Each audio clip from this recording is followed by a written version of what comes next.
আল্লাহু আকবার। এজন্য আমি মাঝে মধ্যে বলি, ইসলাম শুধু নরম দেওয়া হয় না, কাফের বেঈমানদেরকে শায়েস্তা করার জন্য গরম লাগবে। কথা কয় না, কথা বলেন ঠিক কি না বলেন? ওমর কেমন গরম!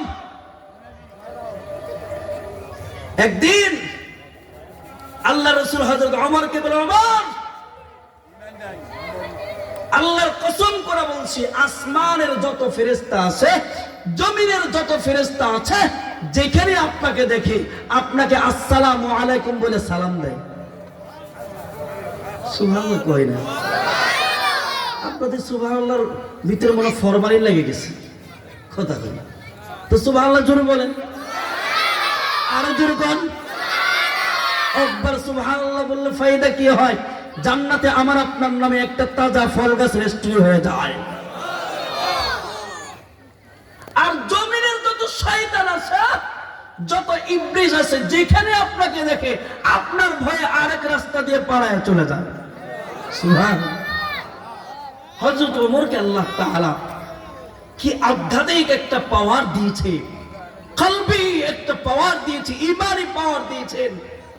একদিন হযরত ওমর তিনি জুমার দিন বসে বসে খুতবা দিচ্ছেন সাহাবা একরামদের সামনে। প্রায় 1500 কিলোমিটার দূরে, 1500 কিলোমিটার দূরে হযরত সারিয়া কাফেরদের সাথে যুদ্ধ করছেন। পিছনে পাহাড়, কাফেররা পিছন থেকে আক্রমণ করবে মুসলমানদের উপরে। হযরত ওমর তাকায়া তাকায়া দেখতেছেন। হযরত ওমর বলেন, ইয়া সারিয়াল জাবাল, হে সারিয়া, পিছন থেকে কাফেররা আক্রমণ করবে, একটু খেয়াল করে যুদ্ধ করেন, তারা আপনাদের উপর অতর্কিত হামলা করবে।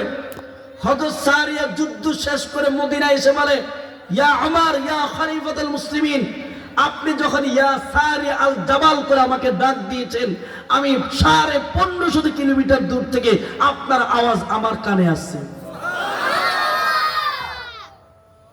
এই ছিল হযরত ওমরের ঈমানের পাওয়ার।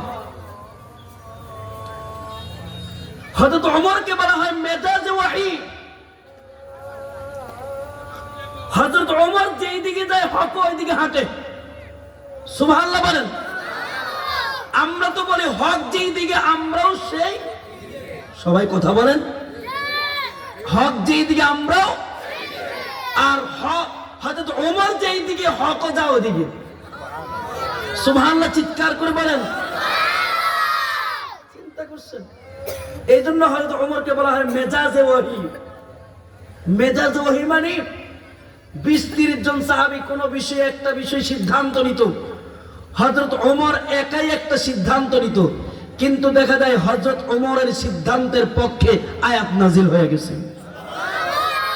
জালালউদ্দিন সুয়ুতী রাহমাতুল্লাহি আলাইহি বলেন, এমন একটা সিদ্ধান্তের পক্ষে নয়, প্রায় তার সিদ্ধান্তের পক্ষে 21টা আয়াত নাজিল হয়ে গেছে। তাহলে এই ওমরের পাওয়ার কম না বেশি? জোরে বলেন না, পাওয়ার কম না বেশি?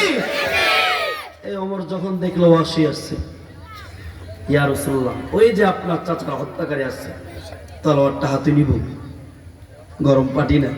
আল্লাহ রাসূল বলল, ওমর থামেন, সব জায়গা গরম দেখেন, আপনি কি জানেন না ইন্নাল ইসলাম ইয়াহদিমু মা কানা ক্বাবলা, ইসলামের কাছে যেই মাথা নত করবে, যেই আত্মসমর্পণ করবে, তার অতীতের সব গুনাহ মাফ হয়ে যায়। হযরত ওয়াসি এই কথা শুনেই কালিমা পড়া মুসলমান হয়ে গেছে। হযরত ওমর থেমে গেছে। তো দেখেন ইসলাম কত সুন্দর। এই জন্য আমি মাঝে মধ্যে বলি, যারা অপরাধ করেছে আল্লাহর কাছে ক্ষমা চাবে, কিন্তু ক্ষমা না চায়া আরো দুষ্টতা দেখাবে। 2000 ছাত্রকে হত্যা করে এরপর তার ভিতরে নমনীয়তা নাই, দিল্লিতে বসে বসা আরো চক্রান্ত করে। এই জন্য তো আল্লাহর পক্ষ থেকে আরো কঠিন আযাব আসছে, তার ফাঁসির রায় হয়ে গেছে। কথা বলে না, জোরে বলেন।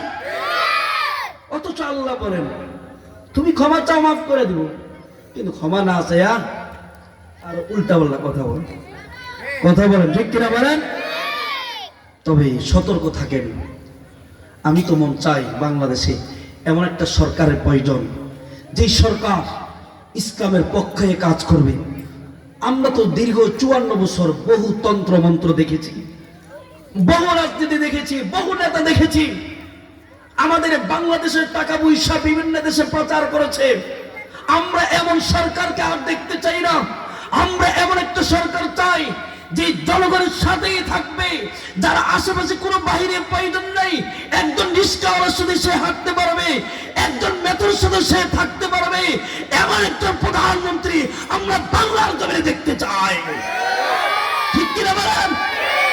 এমন একজন প্রধানমন্ত্রী চাই যে এই দেশে কোনো কুলাঙ্গার যদি এই মাদ্রাসায় নূরে মদিনার বিরুদ্ধে কথা বলবে, মুসলমানের বিরুদ্ধে কথা বলবে, ইসলামের বিরুদ্ধে কথা বলবে, তার একটাই মৃত্যু, তার একটাই শাস্তি, তার একটাই শাস্তির আদেশ করবে, সেটা হলো মৃত্যুদণ্ড, ঠিক কিনা বলেন?